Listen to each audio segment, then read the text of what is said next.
আমি সম্মান রেখেই মাননীয় চিফ হুইপের প্রতি বলতে বাধ্য হচ্ছি, 15 তারিখের অধিবেশনে পয়েন্ট অফ অর্ডারে দাঁড়িয়ে আমি অতি জনগুরুত্বপূর্ণ একটি বিষয় উত্থাপন করেছিলাম। মাননীয় স্পিকার আমাকে পরামর্শ দিয়েছিলেন যথাযথভাবে নোটিশটি সাবমিট করার জন্য, তা আমরা করেছি। আমি মহান সংসদে আপনার মাধ্যমে এই নোটিশটি উত্থাপন করলাম। নোটিশের বিষয় হচ্ছে জুলাই জাতীয় সনদ সংবিধান সংস্কার বাস্তবায়ন আদেশ 2025, যেটা আদেশ নম্বর 1 এর অনুচ্ছেদ 10 অনুযায়ী সংবিধান সংস্কার পরিষদের অধিবেশন আহ্বান প্রসঙ্গে নোটিশে বিস্তারিত লেখা আছে। এই বিষয়টি আলোচনার জন্য উত্থাপিত হলো, আপনি আলোচনার জন্য মঞ্জুর করবেন। ধন্যবাদ মাননীয় স্পিকার। মাননীয় চিফ হুইপ। মাননীয় বিরোধী দলীয় নেতাকে অসংখ্য ধন্যবাদ।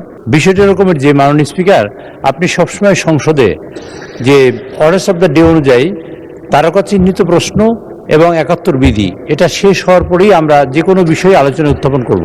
এটা মাননীয় বিরোধী দলীয় নেতা যে বিষয়ে উত্থাপন করেছেন, আপনি 71 বিধি শেষ করার পরে যদি আপনি চান, ইনশাআল্লাহ তাকে সময় দিতে পারেন এবং আমরা এই বিষয়ে আলোচনা করতে পারি। মাননীয় বিরোধী দলের উপনেতা। সেদিন জনাব স্পিকার বলেছিলেন যে আলোচ্য এই ধরনের কোনো বিষয় থাকলে এটা কেবল প্রশ্নোত্তরের পরেই হবে। আমি সেই মোতাবেকই দাঁড়িয়েছি এবং আমি মনে করি এটা আমার অধিকার এবং দায়িত্ব। আমি বিশ্বাস করি এটা আপনি এইভাবেই গ্রহণ করবেন। ধন্যবাদ আপনাকে। মাননীয় স্বরাষ্ট্রমন্ত্রী মহোদয়। লিলি আল্ট্রাসফট সিরাম জেল, যা গভীর থেকে স্কিনে দেয় 3 গুণ সিরাম হাইড্রেশন। সিরাম জেল হাইড্রেশনে ব্রাইট থাকো সব সিজনে। আপনি দয়া করে মাননীয় বিরোধী দলীয় নেতা একটা প্রস্তাব উত্থাপন করেছেন আলোচনার জন্য, যেটা মাননীয় স্পিকার বিগত দিনে ওনাকে অনুরোধ করেছিলেন আপনি বিধি মোতাবেক নোটিশ উপস্থাপন দেন, আমরা বিধি মোতাবেক আলোচনার জন্য আপনাকে সময় দেব।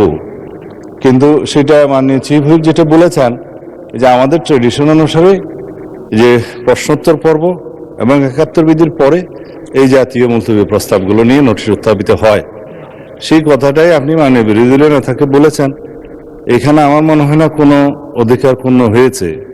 আমার মনে হয় আপনি প্রশ্নোত্তর পর্বের বাকি বিষয়টা যে 71 বিধিতে আপনি আজকে উত্থাপন করার সুযোগ দিবেন কি দিবেন না সেটাও আপনার এখতিয়ার, তবে এটা সংসদ সদস্যদের একটা অধিকার। তো এরপরে যদি মাননীয় বিরোধী দলীয় নেতা তার নোটিশের প্রস্তাবটা উত্থাপন করেন, তার এগেনস্টে হয়তো আমাদেরও 2-4 কথা বলার থাকতে পারে, সেটা আমরা পয়েন্ট অফ অর্ডার ফর্মুলেট করেই বলব।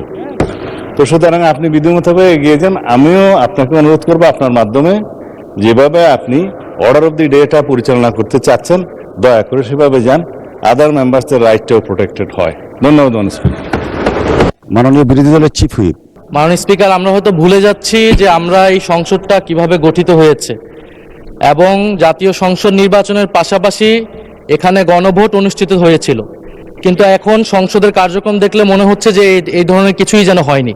ফলে এটি যে কোনো জনগুরুত্বপূর্ণ ইস্যুর তুলনায় সবচেয়ে বেশি গুরুত্ব সহকারে এই সংসদে আলোচনা হওয়া উচিত, এর সুরাহা হওয়া উচিত, তারপরে আমাদের যে রেগুলার যে দৈনন্দিন কার্যক্রম সেটি হওয়া উচিত। আমরা আজকে বিধি মোতাবেকই আমাদের বিরোধী দলীয় নেতা উনি নোটিশ দিয়েছেন, আমরা আপনার প্রতি এবং এই হাউজের প্রতি আবেদন জানাচ্ছি যে আমরা প্রথমে এই বিধি, এই যে নোটিশ আমরা দিয়েছি জনগুরুত্বপূর্ণ ইস্যুতে গণভোট এবং জুলাই সনদ বাস্তবায়ন আদেশ, সেটাতে আগে আলোচনা হোক, এটা আমাদের অনুরোধ রইল আপনার প্রতি মাননীয় স্পিকার। বাংলাদেশের স্বাধীনতার পর থেকে যা হয়ে আসছে, যার কাস্টম এবং যেটা রেওয়াজ আমরা চালু করেছি, তা হলো এই যে সংসদ সদস্যদের অধিকার যে প্রশ্নোত্তর আমরা সংসদকে লায়াবল করব, তাদের কাছে অ্যাকাউন্টেবল করব। আর 71 বিধি আমার এলাকা বা কোনো গুরুত্বপূর্ণ বিষয় নিয়ে আলোচনা আসলে সাধারণত সেগুলো আলোচনা হয়। এটার জন্য 2 ঘন্টার সময় নির্ধারিত আছে, 1 ঘন্টা। এরপরে বিজনেসের দিনের এই সকল বিষয়ে আলোচনা আসতে পারে। যেমন মাননীয় বিরোধী দলীয় নেতা যে কথা বলেছেন, আমরা অত্যন্ত সম্মানের সাথে বলি, নিশ্চয়ই এটা আলোচনা আসবে, আজকেও আলোচনা আসতে পারে, অথবা সংসদ মাননীয় স্পিকার যেভাবে নির্ধারিত করেন এই বিষয়টা আলোচনা হতে পারে এবং এটা অত্যন্ত গুরুত্বপূর্ণ বিষয় তিনি নিয়ে এসেছেন। আমাদের দিক থেকে কোনো অসুবিধা নেই, কিন্তু বিষয়টা হলো এই, আমরা সকল মাননীয় সদস্যদের জানাতে চাই বা তাদের কাছে তাদের সহযোগিতা চাই এইভাবে যে এইটা আমাদের অধিকার, সকল সদস্য। বেসরকারি সদস্য হলো যে মন্ত্রী বাদে এবং হুইপ চিফ হুইপ বাদে সকল সদস্য বেসরকারি সদস্য, সরকারি বেঞ্চ হোক অথবা অপোজিশন হোক, কাজে তাদের অধিকারটা হলো দুইটা জায়গায় থাকে, সেটা হলো প্রশ্নোত্তর এবং একাত্তর বিধি। কাজে আমি মনে করি, আমি আপনাদের কাছে অনুরোধ করতে চাই যে একাত্তর বিধি এটা শেষ করার পরে তারপর আপনারা এই প্রশ্নটা উত্থাপন করুন, এবং আমার মনে হয় সেটা আলোচনা হতে পারে, এটা এড়িয়ে যাওয়ার কোনো সুযোগ নেই।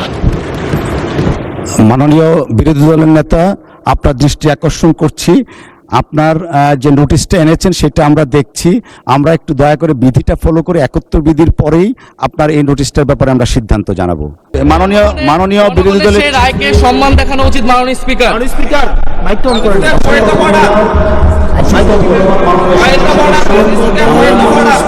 দিনের কার্যসূচি অনুসারে আমরা যেটা বিধি মোতাবেক আছে সেই দিকে যাচ্ছি। মাননীয় বিরোধী দলের নেতা যে নোটিশটা দিয়েছেন সেই নোটিশটা আমরা পেয়েছি। এই নোটিশের ব্যাপারে আমরা যথাবিহিত পদক্ষেপ নিব। আমরা 71 বিধিটার দিকে একটু এগিয়ে তারপরে আমরা এটাতে আসছি। ধন্যবাদ মাননীয় স্পিকার, মাননীয় সংসদ সদস্য। Lily ultra soft serum gel, যা গভীর থেকে স্কিনে দেয় 3 গুণ সিরাম হাইড্রেশন। সিরাম জেল হাইড্রেশনে ব্রাইট থাকো সব সিজনে।